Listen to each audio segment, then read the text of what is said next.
Devil Sells His Soul by Nell.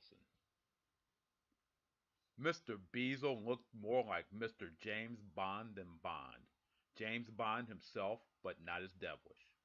To be sure, he was meticulously groomed and impeccably attired, but his roguish smile exuded more warmth and twice the sincerity. It was what made him so good at his calling, and why he would never be out of the work he plied so well. Finagling, stealing, wheeling, dealing, and sealing the deals that so comfortably left a person bereft of his or her most precious possession, while not missing it a lick until the flames were licking all around him. "What are you doing here?" he demanded of her. "I am here to see Roland Webster." She was dressed in a slinky black sequin thing that could have tempted the devil himself, and just had. "Come in, Mr. B," she said in that deep, sultry tone that reminded one of an actress from the '40s, whom you couldn't quite put your hands on, and never would. He stood his ground. "I said that I was here to see Roland Webster, the nobody I plucked out of mob scenes and rock and roll cola commercials. I'm sorry, but Roland doesn't do those anymore." She smiled airily. "You bet he doesn't," he laughed fiendishly. "Because he and I made a little trial arrangement that put his name on a piece of paper legally binding until he signs the lifetime contract, and he's good and cooked and gone for good. Got that contract with me, matter of fact."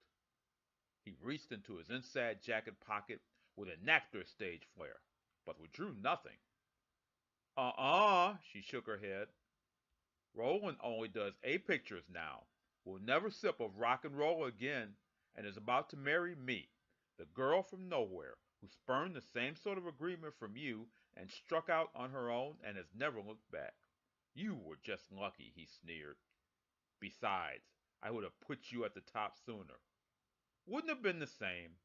I am where I am because I did it my way and not down the burning blacktop you are offering."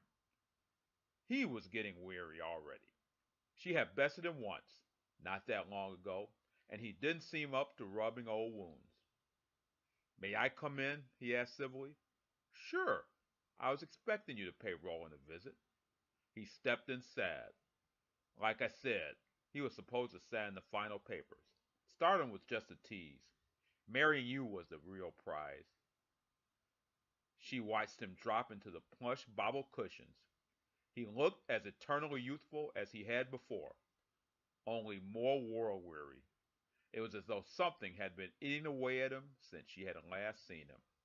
He stared at her without blinking, but with a sadness that was totally unbound. "You look beautiful." "Thank you." "Do you know how hard I tried to bring you over to my side?" he asked, his hands framing the reddening countenance. "Do you know how hard I tried not to give in and come over from those dingy little playhouses and dinner theaters where I practically acted for my supper?" He dropped his hands from his chiseled face. "Roland is not here," she informed him. "I replaced him. I sent him out of his own apartment because I knew you'd be here tonight. Well, he's not buying. He's marrying me because I want to marry him, and I would have wanted to marry him if you were still doing those rock and roller cola TV spots. Do you know just how attractive I found you? How appealing I still find you, Miss Lauren McCall. Even your name still drives me to despair." "My mother will be glad to know that." She sat down beside him, all sequins and searing sensualness. "But it wasn't me, Mr. B, who drove you to those male hot flashes. It was my roommate, Lorena." "Lorena," he enunciated, that name now seeming to mesmerize and hold him hostage. "How is she?" "Lorena is fine," she said, then reached out to touch his strong, sculpted hand as it clutched the plush cushion. "She's my business manager and travel companion now. You might say she's my guardian angel, and she'll be maid of honor at Roland's and my wedding." He rolled his eyes painfully to the ceiling. "And would you like to know something else about Lorena? Besides the fact that she still attends Sunday church services and says her prayers at night, he closed his eyes but kept them sighted upwards. Fire away. She's still not married. He tilted his head down, opened the red flecked eyes. She's not? Lorena, she called out. A door behind them opened, but she did not look back. Instead, kept her face on his. Remember, I said I had replaced Roland here tonight? The strawberry blonde, wearing angelic white, walked into the living room, stopped on 4.5-inch heels before him. Lorena, he sputtered. Hi, Mr. B, the angel said. Nice to see you again.